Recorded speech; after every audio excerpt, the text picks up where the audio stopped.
Bonjour à tous, bienvenue dans cette nouvelle vidéo. Aujourd'hui, je vais vous parler de comment on s'est fait arnaquer seulement 3 semaines après être arrivé en Thaïlande. Alors, pour vous expliquer toute l'histoire, il faut que je vous remette un petit peu dans le contexte. Donc, le 2 juillet 2025, on a posé nos valises et on est parti de la Suisse jusqu'en Thaïlande. Donc, pour ça, on a fait Suisse-Paris, Paris-Bangkok. On avait décidé avec ma femme de faire 15 jours à Bangkok. Donc ça nous permettait en fait d'arriver, parce qu'on est venu avec notre chien, ça nous permettait que s'il y avait eu un moindre souci avec notre chien, eh ben, on aurait pu faire ces fameux 10 jours de quarantaine et être resté auprès de lui à Bangkok, de ne pas s'éloigner directement, aller sur une île, etc. Parce que s'il nous manquait un papier, etc., normalement, il le garde en quarantaine. Mais ça, on en reparlera dans une autre vidéo qui sera dédiée à comment on transporte un chien jusqu'en Thaïlande. Bref, on s'était dit, on passe 15 jours à Bangkok, on va découvrir la ville, etc. Donc là, on avait pris un hôtel pet friendly qui était super. On avait une terrasse pour le promener. Et on a vraiment beaucoup apprécié Bangkok.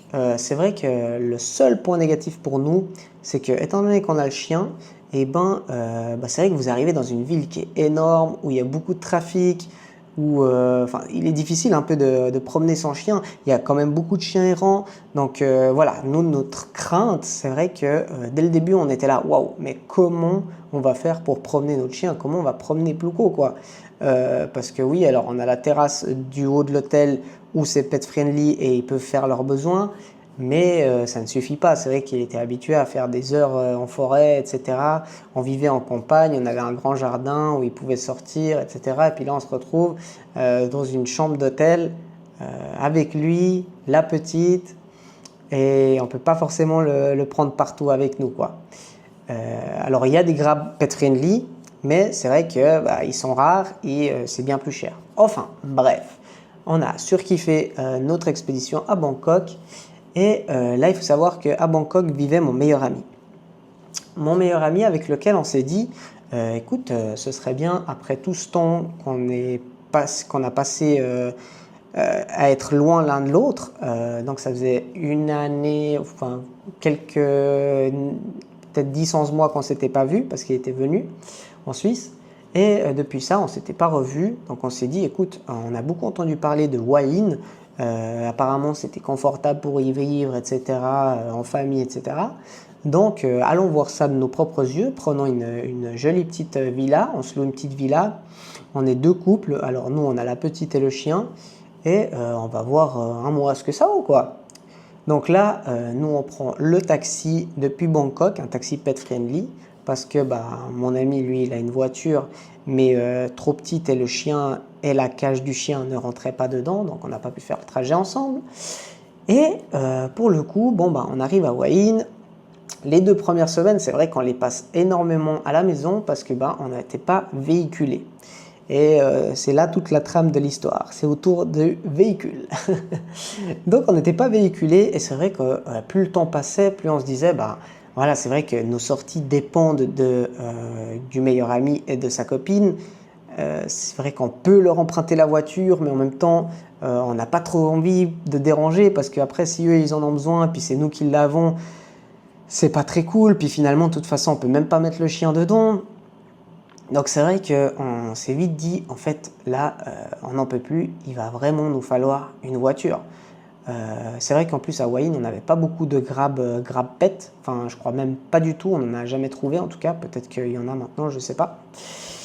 Et donc on s'est vite dit, là il nous faut une voiture. Alors, quelles sont les options? On loue une voiture sur le long terme, parce que après on avait prévu d'aller, après Hua Hin, on a prévu d'aller à Koh Samui, Krabi. Donc voilà, soit on louait sur le long terme, soit on achetait une voiture d'occasion sur le marché de l'occasion. Donc pour la location, c'est vrai que nous on s'est dit, souvent quand on va louer, on aura des restrictions de type kilomètres, etc. Nous on va faire beaucoup de kilomètres ces prochains mois. Et donc, c'est peut-être pas la meilleure option, et étant donné aussi que une location, ça va quand même nous coûter 300-400 € par mois, et donc si on calcule bien, il suffit de quelques mois de location pour s'acheter une voiture, Et en plus de ça, ce ne sera pas de l'argent perdu, étant donné que la voiture qu'on achète, on pourra la revendre dans un futur. Donc, on s'est rapidement dit, on va chercher une voiture. On s'est mis un budget de 110 000 bahts pour trouver une voiture. C'est un budget qui est assez petit. Il y a à boire et à manger dans ce budget. Donc, on est allé voir plusieurs voitures. Il y en a une d'ailleurs qui, sur l'annonce, affichait un kilométrage et on est arrivé, elle en affichait la moitié moins. Donc, ils n'ont même pas bien fait l'arnaque parce que du coup, on est arrivé sur place et il n'y avait pas les mêmes kilomètres que sur les photos. J'étais là, ouais, bon, ok. On n'a rien dit par peur d'avoir un conflit. Et puis on s'est dit, bon, voilà, c'est pas la bonne, c'est pas grave, on cherche ailleurs. Et là, on tombe sur une Kia Rio de 2013 avec 127 600 km, je crois. Et donc, on écrit à la personne. On écrit à la personne et il se trouve que cette personne est une personne australienne, donc qui parle la même langue que nous. Enfin, avec qui on peut se comprendre parce qu'elle parle anglais. Donc nous, tout de suite, ça nous a mis en confiance. On était là, waouh, c'est super cool, elle parle anglais, on peut vraiment bien communiquer. C'est quand même l'achat d'une voiture. Il faut parler un peu des antécédents de la voiture, de ce qu'elle a eu, ce qu'il y a à faire, ce qu'il n'y a pas à faire. Et voilà, c'est vrai que si on est avec une personne qui ne parle pas notre langue, ça va être compliqué. Donc on était tout contents. On s'est dit, oh, ça, c'est là qu'il nous faudra, quoi. Donc on s'est dit, on prend rendez-vous avec cette personne, on va voir la voiture. Chose qu'on a faite, on est allé voir la voiture, on a fait le tour du véhicule. Après voilà, on n'est pas des mécaniciens, donc on a regardé en gros l'état des pneus, l'état des plaquettes, etc. Et voilà, je lui ai posé plein de questions. Est-ce que ça a été fait? Est-ce que ça a été fait? Quels sont les problèmes du véhicule actuellement? Et évidemment, elle n'a pas de problème. La voiture a toujours été suivie. Elle ne m'a jamais posé aucun problème, mais vraiment, je tiens à préciser qu'il nous avait vraiment dit qu'elle lui avait jamais posé aucun problème. Et donc, nous, on se dit rapidement, bah écoute, en vrai, on va l'acheter, quoi. Enfin, elle est bien, sur le papier, elle est bien. Achetons-la et on verra par la suite si on prendra une autre voiture une autre fois, quoi. Donc là, on l'a acheté 110 000 bahts. On a fait toutes les procédures nécessaires pour déjà convertir notre permis de conduire parce qu'on avait le permis international, mais il faut rapidement le convertir en permis thaïlandais si on reste plus de 2 ou 3 mois, si je ne dis pas de bêtises. On pourra faire aussi une vidéo là-dessus sur comment on convertit, comment on obtient le permis de conduire thaïlandais. Et là, on s'est dit, voilà, on achète cette voiture. J'espère que tout ira bien avec cette voiture parce qu'on a pas mal de kilomètres à faire. Et elle cochait toutes nos cases. On pouvait mettre des barres de toit, Ploko pouvait être à l'arrière. Elle n'était pas trop vieille, mais pas trop récente non plus. Et elle rentrait dans notre budget. Trop beau pour être vrai, évidemment. Donc, on a fait 2 semaines à Hua Hin avec cette voiture. Et je me suis quand même dit, écoute Maud, avant d'aller à Samui, on va aller checker la voiture quand même chez un garage, vu qu'il y a beaucoup de kilomètres à faire. On va juste aller checker, je ne sais pas s'il manque quelque chose qu'il faut rajouter, etc. Par sécurité, on va checker. On a toujours fait comme ça et je trouve ça cool, avant un long voyage, d'aller checker la voiture chez le garagiste. On va checker et là, donc c'est le jour avant de partir à Koh Samui. Et là, il nous dit, bah écoute, Alessio, il y a le trabiliseur à changer et la bielle, enfin, je ne sais plus trop quelle pièce, je vous mettrai si jamais au-dessous les pièces qui nous disaient qu'il fallait changer. Donc voilà, il a fait une petite inspection d'une dizaine de minutes et puis il me dit, écoute, il y a déjà ça et ça qu'il faudrait faire. Et voilà, c'est en train de se casser. Donc tu peux aller à Samui, mais quand tu seras à Samui, va assez rapidement chez un garagiste pour remplacer ces pièces-là. Je lui dis ok, bon bah écoute, ouais, vu qu'il n'avait pas le temps de commander les pièces, étant donné qu'on partait le lendemain, et ben on s'est dit bon bah ok, on va partir comme ça et puis mince quoi. On n'avait rien dit au vendeur parce qu'il nous avait dit que c'était un petit travail qui n'allait pas nous coûter très cher, le garagiste. Donc on s'est dit, bon, on va rien dire, c'est des choses qui peuvent arriver. Il l'a sûrement raté et puis c'est peut-être survenu après qu'il ait fait le dernier contrôle. Ok. On arrive à Koh Samui et là, donc sous 40 degrés, chaud patate. Et là, plus de clim. Oh là là, plus de clim du tout. La voiture perd de la puissance, il n'y a plus de clim. Et là, on se regarde avec Maud et on se dit, voilà, c'est le début des dégâts, mince. Étant donné qu'on devait de toute façon aller chez un garagiste, on va chez un garagiste, on regarde les avis sur Google et on va chez le garagiste le mieux noté. On va chez le garagiste le mieux noté et il fait toute l'inspection du véhicule. Donc apparemment, il y avait la batterie qui était HS, les fameuses pièces que nous disait le garagiste à Wayne, le compresseur et plein d'autres pièces. Je ne vous citerai pas le nom parce que je ne suis pas mécanicien et j'y connais rien du tout. Donc là, elle nous fait un devis, 60 000 bahts de réparation. 60 000 bahts de réparation. Donc là, on parle déjà plus de la moitié de la valeur de la voiture. Donc là, qu'est-ce qu'on fait? De toute façon, on est à Koh Samui, après on doit aller à Krabi, et puis on vient d'arriver à Koh Samui, on a absolument besoin d'une voiture. On habite sur une colline, notre résidence est sur une colline, on ne peut pas y aller en grab, souvent ils refusent d'aller sur cette colline. Et les grabs sont quand même assez onéreux à Koh Samui, donc s'il faut faire tout en grab, ça risque de coûter bonbon. Ouais, surtout que nous, du coup, on peut pas prendre grab bike, on peut que prendre la voiture, étant donné qu'on a la poussette et ci et ça, quoi. Donc, voilà, pas le choix. Je parle à la garagiste, mais écoute, c'est vraiment 60 000 bahts, il n'y a pas moyen de faire un prix, de négocier, je sais pas, de mettre des pièces qui ne sont pas les originales, peut-être. Et là, non, écoute, tu vas avoir des problèmes par la suite si tu ne mets pas des pièces originales, etc. Parce que moi, j'avais moi-même trouvé sur Internet des pièces qui étaient des copies des originales, mais qui réduisaient le budget de moitié qui réduisaient le budget de moitié. Donc, au lieu de 60 000, pour 30 000, on avait tout, quoi. Enfin, bref. Donc là, qu'est-ce qu'on a fait? On lui a dit, oui, de toute façon, on n'a pas le choix, il faut nous réparer cette voiture. Et puis voilà. Donc, elle nous répare cette voiture. Et là, un autre problème survient. Ce problème-là, on s'en est aperçu peut-être une semaine après parce qu'au début, on se disait, bon, elle a peut-être une petite faiblesse, la voiture, c'est pas grave, allez. On va arrêter de se prendre la tête avec cette voiture. En fait, on essayait un peu même d'ignorer les signes qu'elle nous donnait, la voiture. Et en fait, chaque fois qu'on démarrait avec la clim, la voiture calait. Je ne sais pas pourquoi. Encore une fois, j'y connais rien. Et du coup, on a laissé traîner jusqu'à... on a fait du coup Koh Samui Krabi, on a fait un mois à Krabi. Et après, on est revenu sur Wahin parce qu'on a décidé de s'installer à Wahin pendant 6 mois.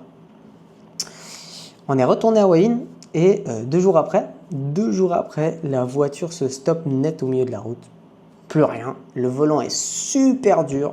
On ne peut plus que rouler à 5 km/h. La voiture ne donne presque plus de signe, quoi. Et du coup, là, super, on s'est dit, voilà, encore. Donc, qu'est-ce qu'on fait? On essaie d'aller tant bien que mal chez le garagiste. On en fait d'abord un qui est à 2 km. Et là, il nous dit non, nous, on ne peut rien faire, on s'occupe que des pneus, etc. Il faut aller à l'autre, donc qui est 3 km plus loin. 3 km, vous allez me dire, c'est rien du tout. Mais avec une voiture qui avance à 5 km/h, et je pense que du coup, en roulant, on a fait encore plus de dégâts qui n'y était déjà. Et là, voilà, on fait ces 3 km, on arrive chez le garagiste. Écoute, il y a ça comme problème. Est-ce que tu peux faire quelque chose? Blablabla. Là, on attend 3 heures sur place. Encore une fois, sous 40 degrés, le soleil tape, la petite pleure, elle a envie de manger, etc. Là, on attend et finalement, il nous dit, écoutez, je vais vous ramener prenez un grab, vous rentrez à la maison parce que je vais en avoir pour plus de temps que prévu. Il nous dit c'est le boîtier ECU qui a un problème. Mais il peut nous réparer ça pour 5000 bahts. On arrive à la maison, on se dit ok, on va faire cette réparation. Et après, peut-être qu'on aura enfin plus de problème. Mais évidemment que ça ne s'est pas passé comme ça. Le jour d'après, il nous ramène à nouveau la voiture. Donc selon lui, elle était prête, réparée, etc. Il nous ramène la voiture. Et vraiment, 1 heure après qu'il soit parti, je suis sorti acheter 2 bubble tea, quoi. aux deux petits sandwichs. Et je rentre à la maison et je dis, Maud, tu sais quoi? La voiture a exactement le même problème.